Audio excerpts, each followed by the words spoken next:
Pegang.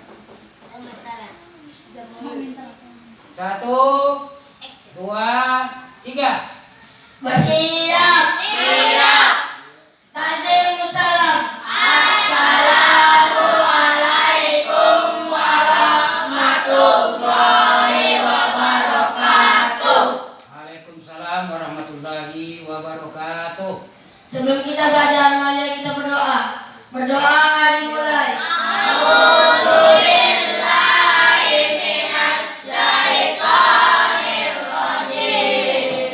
Bismillahirrahmanirrahim.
Assalamualaikum warahmatullahi wabarakatuh.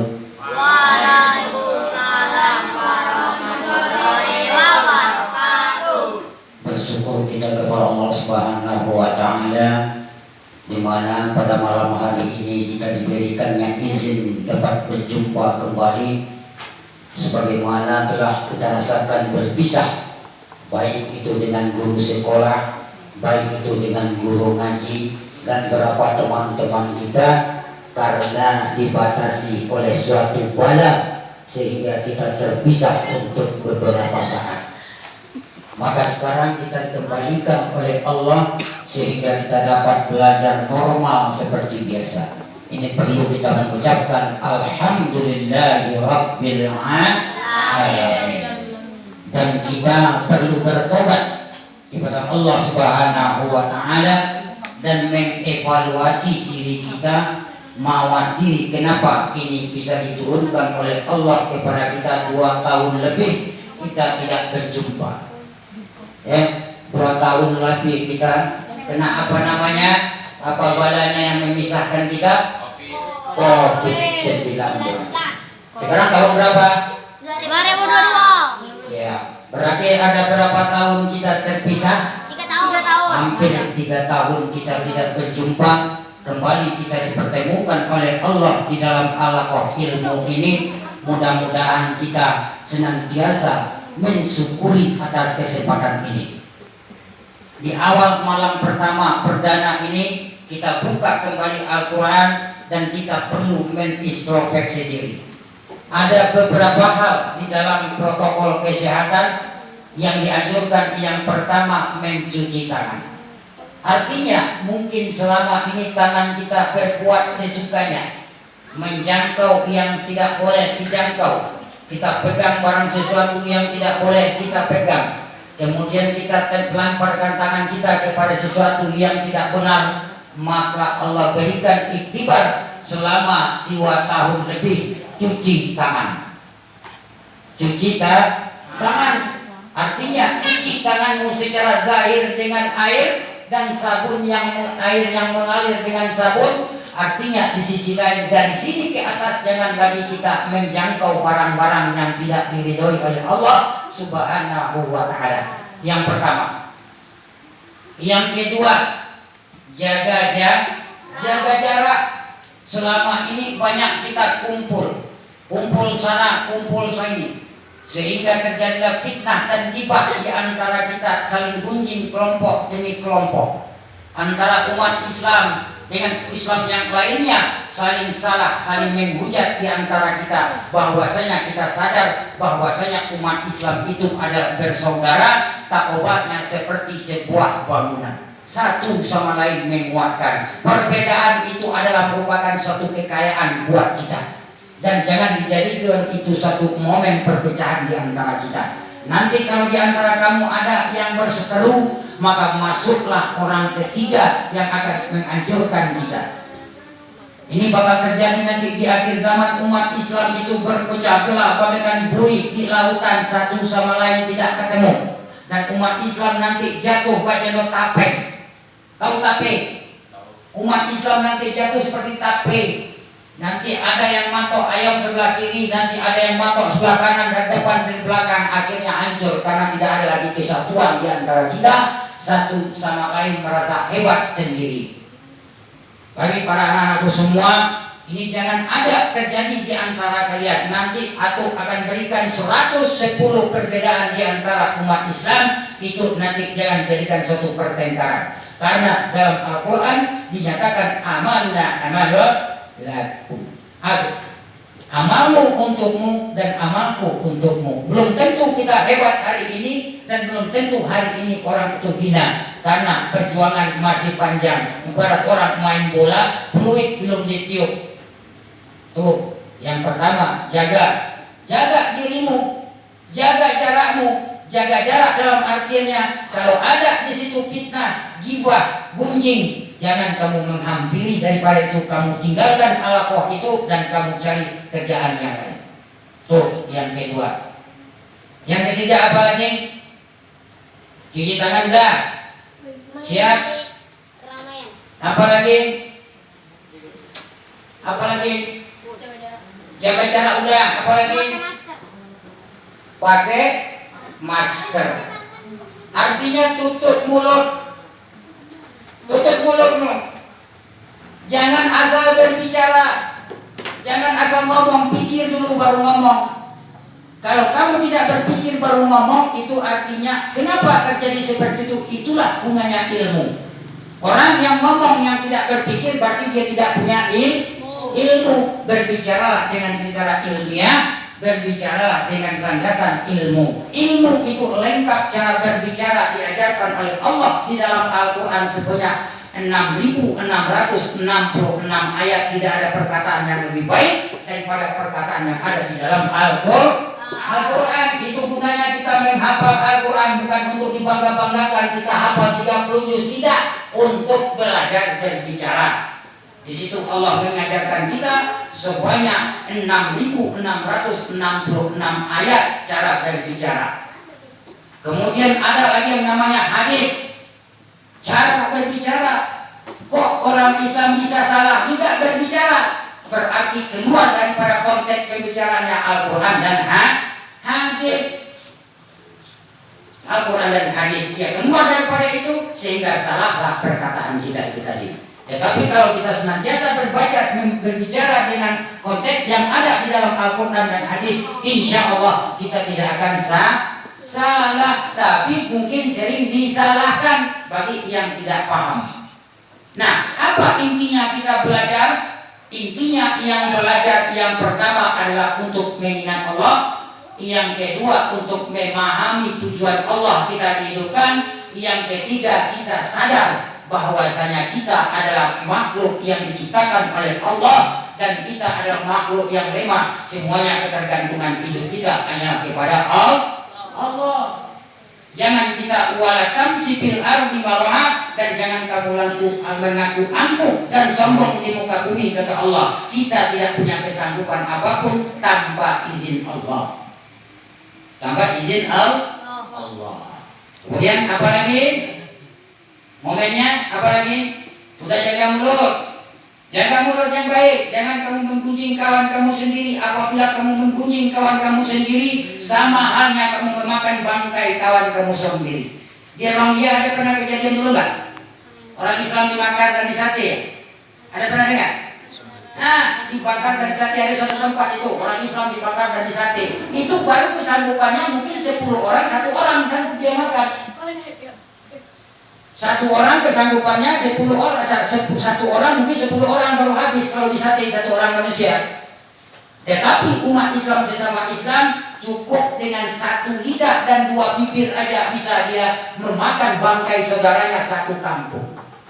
Bisa dia memakan saudaranya 1 negara, karena dengan mulutnya menfitnah orang lain. Nah, jadi tolong jaga mulut, jangan sering menfitnah.